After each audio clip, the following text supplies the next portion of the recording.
Video games have a long history of violence. In fact, they've gotten very good at making violence fun. There's nothing wrong with that. Yet, if you're like me, then you prefer games about talking over games about shooting. Indeed, games often try to do both at the same time, but it's rather telling that these games often include a skip dialogue button, yet almost never include a skip combat button. Why is this? Well, it's easy to imagine why. Action is often much more exciting and engaging than dialogue. Players want to skip over the boring parts and get right back into the fun. Yet, if you've ever played in a tabletop role-playing game, then you know that dialogue can often be more fun than combat. If you're like me, you spend combat encounters stacking dice and waiting to get back into the fun part, the role-playing. So, if dialogue can be as fun as combat, then why isn't it? Well, the simple answer is that violence is easy to gamify. Death is binary, 1 kill equals 1 point, and so on. Yet, there is a more cynical answer.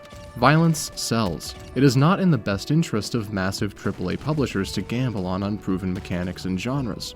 Innovation is then often stifled by those with the resources to enable it. But what if we could make dialogue as fun or even more fun than violence? What if we could capture the magic of tabletop role-playing in digital form? Put another way, how can we make talking to people as fun as killing them? In this video, I'd like to explore 5 common ways that games attempt to solve this problem. I'll discuss their benefits and shortcomings and provide examples of great implementation. Then, I'll explore 3 games that represent genuine innovation in dialogue gamification. And finally, I'll condense these lessons into a handy list of rules for dialogue, then come up with some ideas of my own. So, with that, let's talk.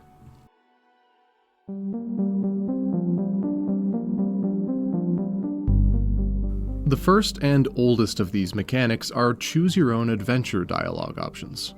Whether presented as a list or wheel, these navigate players through a decision tree. Sometimes these decisions control actions that characters will take, like in Until Dawn. For our purposes though, we'll be focusing on dialogue trees. We find these in Telltale's adventure games and BioWare's epic RPGs, to name a few recent examples. Choices like these allow players to guide the events and outcomes of the narrative. Yet, they also provide an opportunity to define the protagonist's personality. As anyone who's played Mass Effect 3 can attest, these choices are often doing a lot more of the latter than the former. Those troops had you on the ropes, Jack. I just saved your ass. You want a medal? Now, I don't mind so much that my choices aren't rippling out across the universe. To me, these decisions are much more about facilitating roleplay than altering outcomes. Take, for example, the Paragon and Renegade choices in Mass Effect. These blue and red dialogue options rarely represent pivotal choices. More often, these choices are a question of how the player wants Shepard to treat the person in front of them. Paragon Shepard shows empathy and a sense of responsibility for their crew. Renegade Shepard cares only for the mission, unafraid of collateral damage. So, if the majority of these choices don't affect the plot at all, then what's their purpose? Role-playing games are just that, an opportunity to play a role. Is Shepard a war hero with a heart of gold, or are they a narcissistic, sex-addicted war criminal? It's up to the player to decide.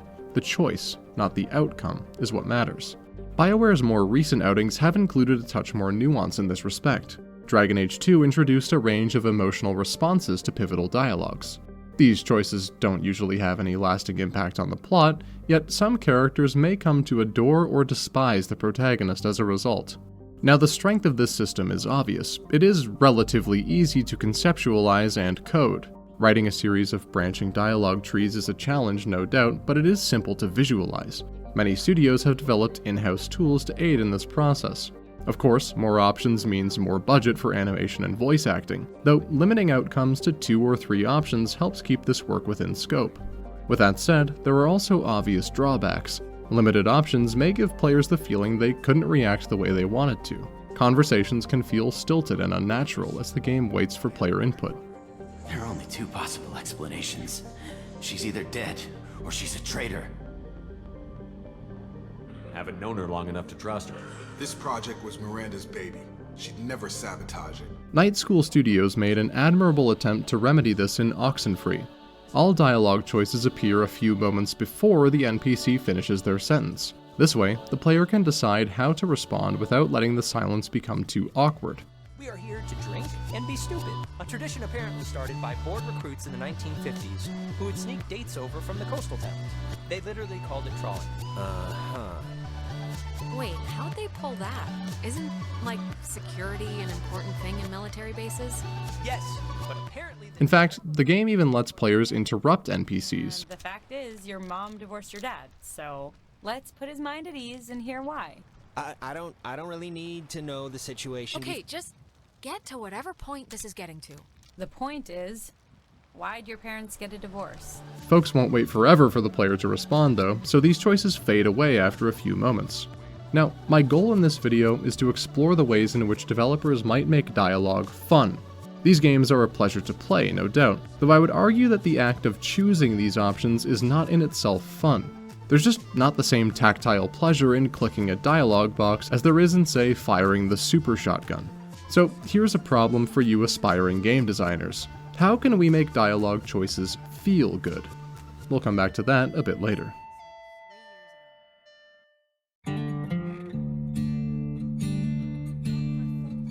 Lock and key systems also make use of dialogue trees, but with one important distinction. These games lock some or even all dialogue options behind an arbitrary requirement. This could be as simple as clicking a keyword or as complicated as reading subtle facial cues. You went out to the car. Once they were gone, you had to take a look for yourself. I was curious. Ain't no law against that.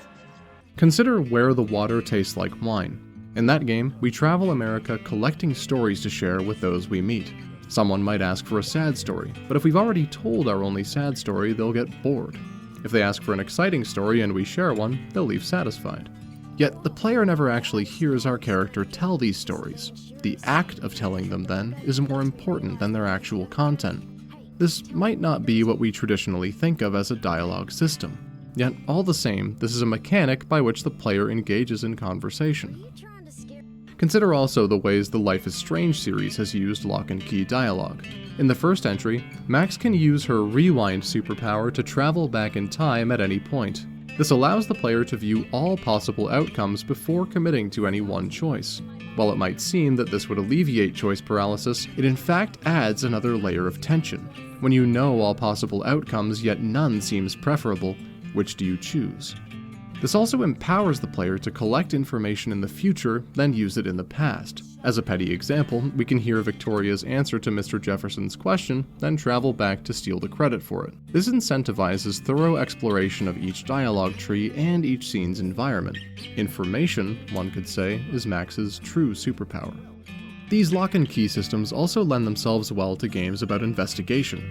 Take Connor's sequences in Detroit Become Human. First, the player must gather information at a crime scene. Then, they attempt to leverage that information in a pivotal dialogue sequence. Sometimes, bringing up a piece of evidence is the obvious right answer.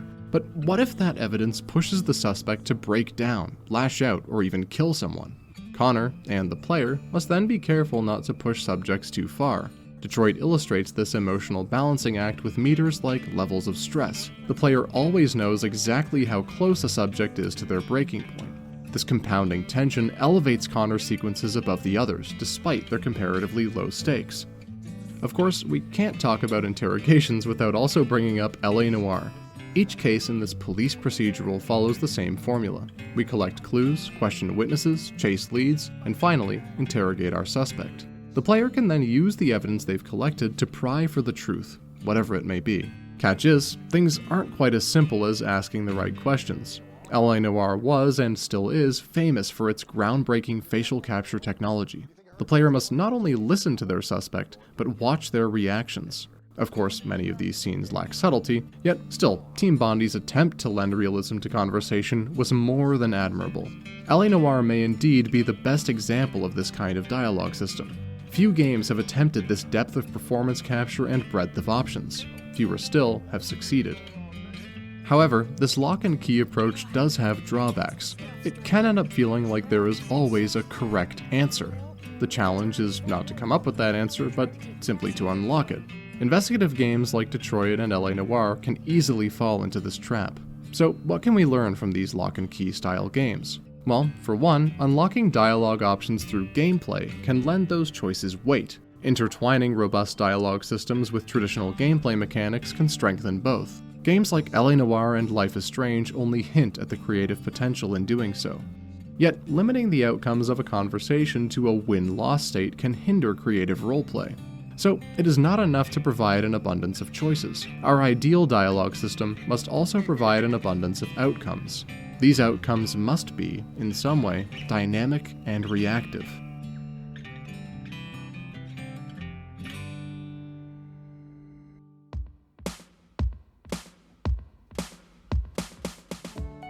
Recalling their pen and paper roots, many RPGs include skill checks in dialogue. In these systems, players unlock new dialogue choices through character progression. Sometimes we must meet an arbitrary skill requirement to unlock a particular choice. Yet sometimes, leveling up only increases our chances of success in that choice. Take for example Baldur's Gate 3's adaptation of the Dungeons & Dragons formula. This game uses simple pass-fail dice rolls for all skill checks, including dialogue. Although, leveling up a dialogue skill only increases our chance of success.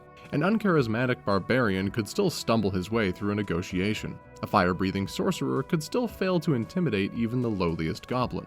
Success or failure is never guaranteed. You could take this as a positive or a negative. On the one hand, people are unpredictable. The randomness of dice rolls seems to simulate the whims of others as much as it does our own persuasive power. Yet, it can also result in harsh feelings of wasted potential. When a player invests everything into charisma, failing a persuasion roll can sting. A more charitable form of this skill check dialogue comes by way of Fallout New Vegas. Rather than random dice rolls, skill checks in New Vegas are simple pass-fail thresholds. If you have a high enough level in a skill, you can choose the conversation option that pertains to it. This way, characters who should be experts in a subject never fail to grasp their basic concepts. In New Vegas, your XP investment never feels wasted. Yet for as fair as this dialogue system might seem, it can end up feeling like leveling speech is a bit too powerful. It's possible to skip entire combat encounters and quest lines through dialogue alone. This flexibility is of course worthy of praise, but it also means combat can sometimes feel like a waste of time. If I can talk my way out of every encounter, why would I ever fight? Enter Zaum's masterpiece, Disco Elysium. In this self-described cop RPG, you'll find no combat system. Yet, the player character still has the strength and agility stats we'd associate with a fighter or rogue. So, what are these for? Well, in Disco Elysium, every interaction is a dialogue. Whether an investigation or a gunfight, everything important happens in this window to the right. Like many tabletop RPGs, Disco Elysium runs on a 2d6 system. This means that for every skill check, the player rolls 2 six-sided dice. Skills and statistics provide a significant bonus to these rolls. Of course, failure is still possible, yet Disco Elysium does 2 things to make the randomness feel more fair. First, it displays the likelihood of success on every roll. Second, any white skill checks can be retried after leveling the corresponding skill. With these 2 simple concessions, the player rarely feels cheated by the result of a roll. Disco Elysium's most exciting twist, however, is that our skills speak to us. Each represents a different facet of our character's subconscious. At any time, one might surface and engage in a kind of internal dialogue with us, whether we want it to or not. Our endurance might warn us of a fatal overdose. The shivers down our spine might call attention to a character who looks out of place. We can choose to heed our skill's advice or ignore it outright. Disco Elysium then makes conversation the sole point of interaction. Everything is woven into this robust system. This might get stale in a game with weaker writing, but Disco Elysium has some of the greatest. The game is one long, beautiful conversation. In this way, Disco Elysium evokes the sensation of tabletop role-playing. Without a GM to narrate or friends to share in the adventure, a character sheet is just a bunch of numbers on a page. Disco Elysium understands that role-playing is conversation. So it seems we can find a happy medium in these skill check dialogue systems. Too much randomness, and the system might feel unrealistic or unfair. Too little randomness, and players will find overpowered builds that trivialize the content. These systems must, then, reward player progression while maintaining a sense of challenge.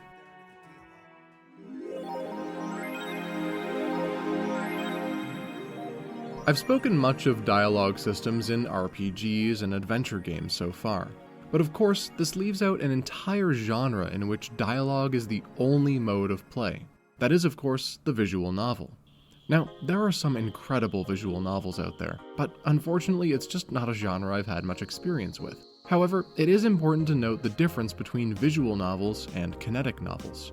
Kinetic novels tell a singular story without player choice or alternate outcomes. They are, and know that I say this as a compliment, digital graphic novels enhanced with voice acting and music. By contrast, visual novels usually offer a degree of player choice. They might feature infrequent but pivotal story decisions or branching dialogue trees. Now, those would qualify for our definition of a choose-your-own-adventure game. Kinetic novels, on the other hand, don't feature any dialogue mechanics at all, so why do I bring them up? Well, I've observed a trend that I'd like to call Kinetic Novel Plus. Like kinetic novels, these games feature little to no direct dialogue choices, yet they do still allow the player to affect the outcomes of the story through secondary mechanics. Valhalla is an excellent example. In this game, we play as Jill Stingray, the bartender waifu of the far-flung cyberpunk future, and like in a traditional visual novel, characters speak to us through a text box. They tell us of their lives, their failures, their hopes, and their dreams. When they finally ask for a drink, we enter a kind of cocktail mixing minigame. The challenge is not in memorizing the orders or even preparing the drink well. Rather, Valhalla asks us to listen and understand what the customer really wants. One character might ask for a manly drink when what they'd really like is something sweet. It's up to the player to pay attention to what people are saying and decide what's best for them. These choices seem small, but changes in each character's mood can drastically alter the course of events. Eventually, these decisions snowball into drastically different outcomes for Jill and her customers. Consider also the infamous psychological horror meta-narrative Doki Doki Literature Club. In it, players craft poems for the club by choosing from a selection of keywords. If we pay attention, we can learn what each girl wants to hear. Sayuri prefers sappy, romantic poems about things like love, family, flowers, and beauty. Natsuki likes poems about cute things like bubbles, candy, and puppies. Yuri prefers somber poems about existential subjects like atonement, entropy, and suicide. If the player impresses one of these girls, they can pursue a closer personal connection with her. In the interest of avoiding spoilers, I'll go no further in my description of the outcomes. If you've played the game, however, you know that writing poems is only the tip of the iceberg. There are far more interesting ways to affect each character's fate. We'll talk more about that in a future video. Now, you'll note that both of my examples come from Western game developers. I'll freely admit that this is a result of my lacking familiarity with the visual novel genre. I grew up with Xbox consoles. As a result, I didn't have much of a chance to play Japanese games until adulthood. Meanwhile, there are plenty of folks out there who have had decades of experience with the genre. So I'll leave the rest of this discussion to those better informed. I do think there is a key takeaway here though. A dialogue mechanic does not have to be literal. As long as the player knows they are making a choice, that's enough. It might seem obvious that games about dialogue should feature explicit dialogue choices. These games prove otherwise. It is very much possible to gamify dialogue by proxy.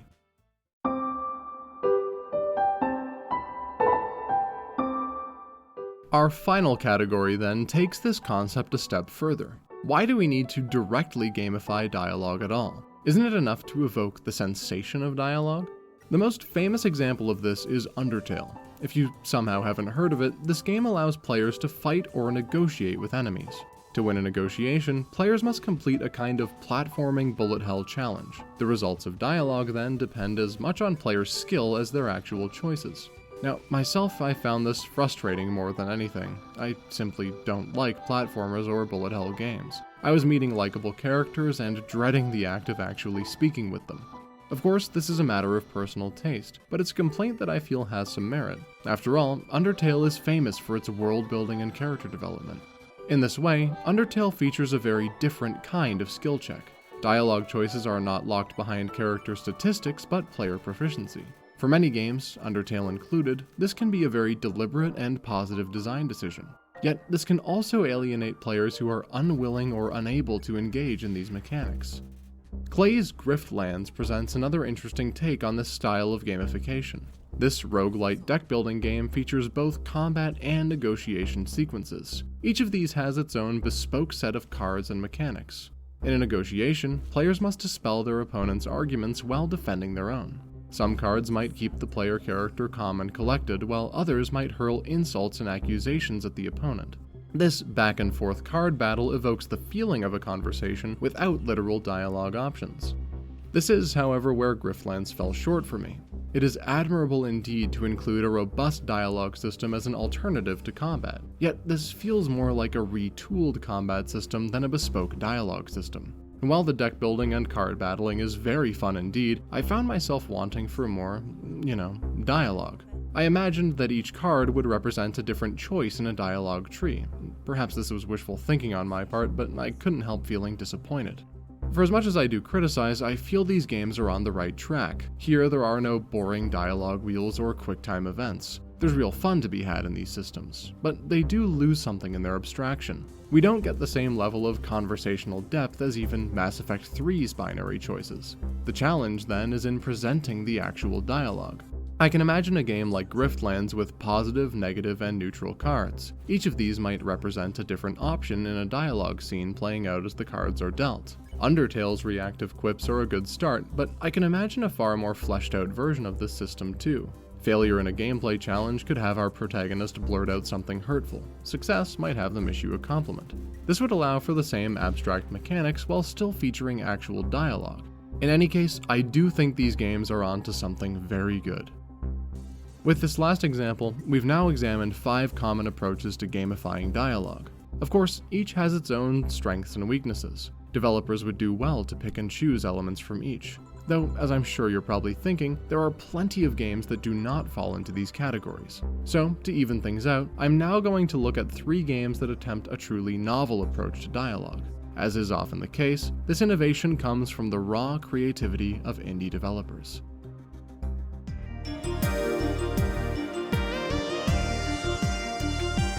Insatiable Cycle's We Should Talk is a wonderful little game that you've probably never heard of. It's one of those low-friction indie darlings you often find on itch, and like many of its peers, it has an extremely short runtime and extremely low polygon counts. Yet it also features one of the most innovative dialogue mechanics I've yet encountered.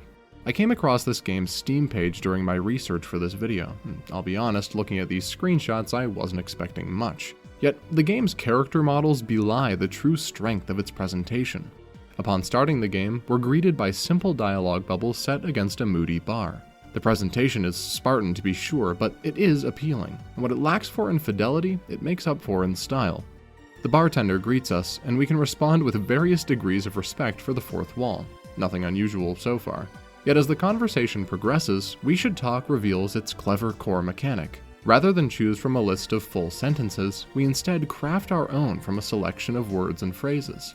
For example, take a look at our options when ordering a drink. We could ask for something simple, say a whiskey on the rocks. Or we could ask for a Jaeger bomb and beer with honey and ginger. This might seem like a trivial example, but it illustrates just how much we can roleplay in this game. Is our character a self-serious business type? An old-fashioned, please. Are they a petty asshole? How about a beer served in 5 shot glasses? Soon after ordering our drink, our character's girlfriend Sam shoots us a text. It seems we're out at the bar when we should be at home enjoying her cooking. Did we blow her off to get away for a while? Perhaps we respond with a cold and loveless, "I'm actually out drinking already." Or did we not know she had planned to prepare a meal for us? How about, "I'm sorry, I'm at the bar tonight." Both of these messages convey the same information, but with wildly different tones. This allows for a degree of subtlety in roleplay that a game like Mass Effect just doesn't allow for. Our character never surprises us by blurting out, "You fuck young boys, Valdez," either. We Should Talk doesn't need a massive, branching story with world-ending consequences. It's enough just to let the player decide what they want to say and how they want to say it. For a game that's only 30 minutes long, there's an impressive amount of role-playing to do. In my first playthrough, I tried my best to make honest decisions. In some respect, I was role-playing a version of myself that always said exactly what I wanted to say. I felt I grew a little attached to Sam, despite only talking to her for 10 minutes. The experience was charming and heartwarming. My second playthrough, however... What a shame.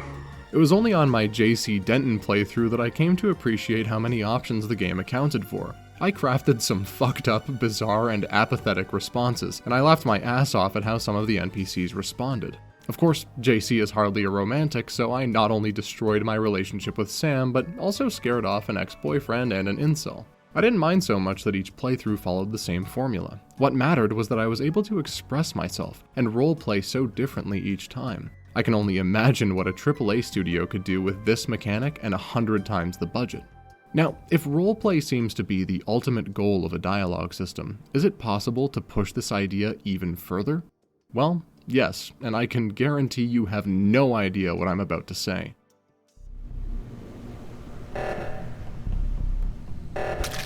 Among Us is an incredible role-playing game, and please bear with me here, I swear to God this is not a joke. I've spoken much of the way that tabletop gaming encourages roleplay. In tabletop RPGs, it's often safer and more efficient to talk instead of fight. Dice rolls determine the outcomes of these conversations, but the players determine their content. So, to simulate this tabletop experience, we need two things. First, other players, and second, a game mechanic that determines our success or failure. Now, most of the games we've spoken about so far only feature one of these elements, the game mechanic. And this is often enough to tell a compelling story, but it leaves little room for improvisation. We can only say what the writers allow us to say. With other players, though, we can say whatever we want. It wasn't me, it was clinical depression that got him. I promise. I don't think we can make a decision, so I'm gonna skip vote this time. Now, in the context of this video, you might think it's cheating to say that real dialogue is the best kind of dialogue. I would disagree. These social multiplayer games illustrate just how good a dialogue system can be. I chose Among Us as my example for 3 reasons. 1, it is an enduringly popular title beloved by many. 2, including it in the tags for this video might help boost my engagement. And 3, it does an exceptional job encouraging players to communicate on its own terms. Think about it this way. It is impossible to win a round of Among Us without role-playing. Crewmates must communicate with one another to establish an alibi and survive. They explain where they've been, what tasks they've performed, and what they intend to do next. If they cannot, then the council shall deem them sus. After all, only an imposter would forget which task they'd most recently completed. Only an imposter would struggle to explain how they got to where they were. Only an imposter would not know which wires they had fixed. If a player cannot communicate on the game's terms, then they are at an active disadvantage. If the player refuses to communicate on the game's terms, then they are putting their entire team at risk. Roleplay is the only way to win. For imposters, this is doubly true. Not only must the imposter engage in these dialogues, they must also lie to their friends. The only way to evade suspicion is through a sincere effort to communicate on the game's own terms. If an imposter cannot, for example, explain the route they took to a room with a vent, it's the airlock for them. Among Us is not the only game to have done this. It takes proud inspiration from classic party games like Werewolf and Mafia. And the key to these games is hidden information. No player can be certain of anything but what they themselves have done and seen. All other knowledge comes to them by way of conversation, and they must take it on trust alone. I now believe very strongly that it is Garrett. Why is that?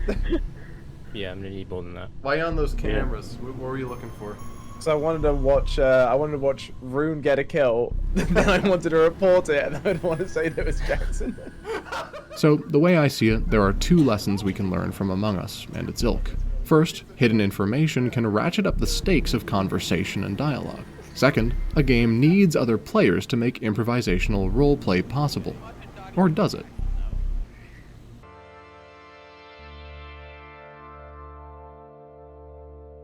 Event Zero proves that improvisational roleplay can still be engaging without other players.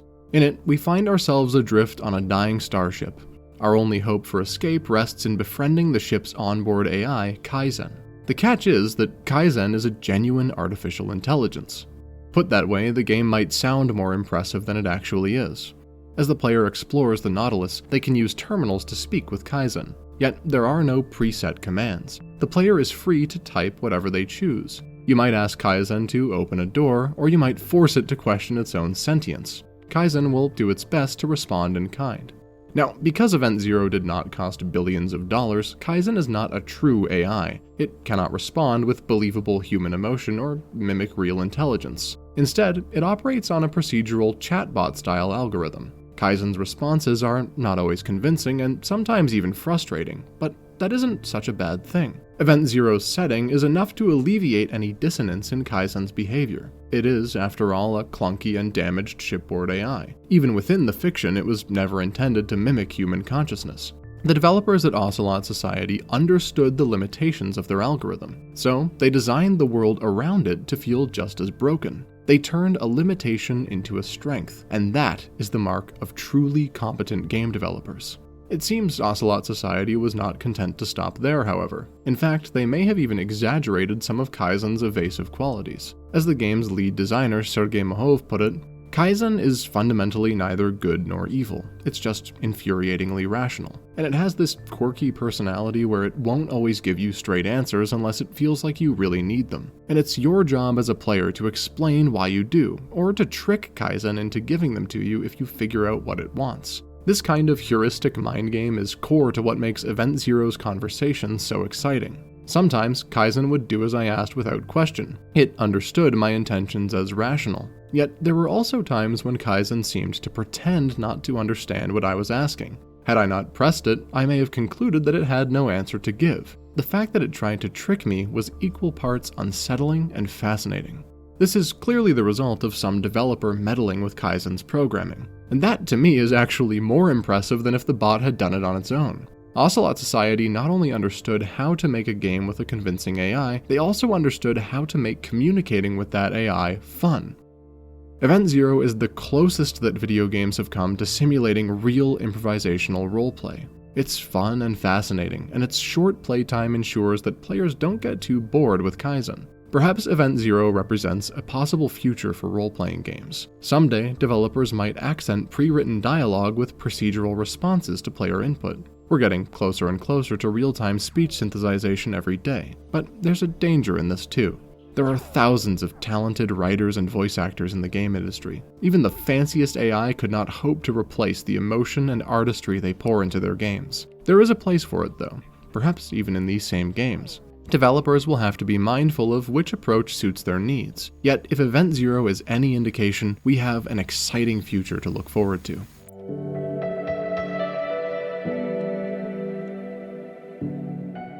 There are no doubt hundreds of other games I could mention, and if I had the time to play all of them, I would. But it's time we took some of these lessons and figured out how to apply them. We've explored 5 classic dialogue systems and 3 exciting new alternatives. If we extract some wisdom from each, we might finally discover how to make talking as fun as killing. Choose-your-own-adventure games illustrate the importance of reactivity and consequence. Lock and key systems succeed by marrying other game mechanics directly with dialogue. Skill check systems facilitate roleplay by tailoring dialogue to each player's build. Kinetic Novel Plus games balance their pacing by unifying dialogue and mechanical progression. Some even gamify dialogue in the most direct sense through abstract representational mechanics.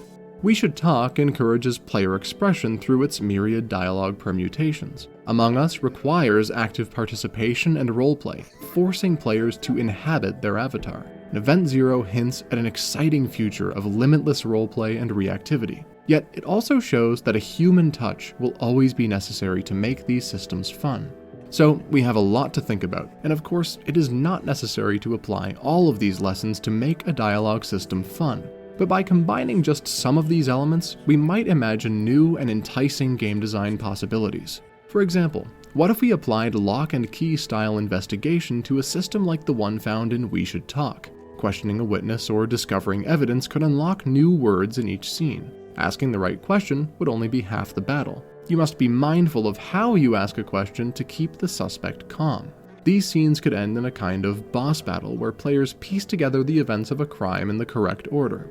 Another idea, what if we combined Disco Elysium with Among Us? A robust, skill-based dialogue system married with a multiplayer hidden information game. Imagine this, the player approaches an NPC to interrogate them, then at random, the game selects another player to play as that NPC during the dialogue. This invader's goal would be to stop player 1 from succeeding in their interrogation. Both players would make a series of dialogue choices and skill checks. However, the invader would not be aware of which skills player 1 had leveled. Player 1 would try their best to make successful skill checks, catching a lie or noticing a nervous tick. Player 2 would try to choose dialogue options they felt player 1 would lack the skill to challenge. With the right players, this might result in a kind of delicate dance. Player 1 tries not to let on which skills they're using. Player 2 tries not to give away which skills they know player 1 will use.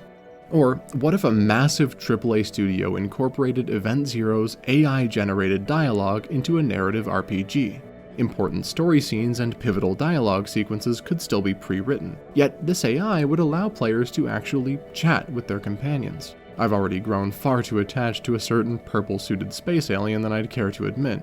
Being able to just sit and vibe with her would be a bit of a dream come true. And those are just a few of the ideas I came up with while researching this video. They aren't even the best ideas I came up with. I'm saving those for myself or anyone willing to give me $1 million actual dollars to develop them. Point being, it's easy to imagine how much more we could do with dialogue than we already are. All it takes is a little inspiration. So, I'll reiterate what I said at the beginning of this video. The game industry is great at making games about shooting people in the head, and I love those games. But we still aren't quite as good as we could be at making games about talking to people. We are long past the point at which games became mainstream, yet they're still oversaturated with violence when compared with other media. On the one hand, that's because violence is fun, yet it's also because violence is easy to gamify. Dialogue is hard, but we're getting better at it, and we'll keep getting better the more resources, time, and energy we devote to it. The games we've explored today help to illustrate this potential. My hope is that they may encourage you, the viewer, to demand more variety from this industry. Maybe you'll even feel inspired to make a better game yourself. Either way, we should talk more often.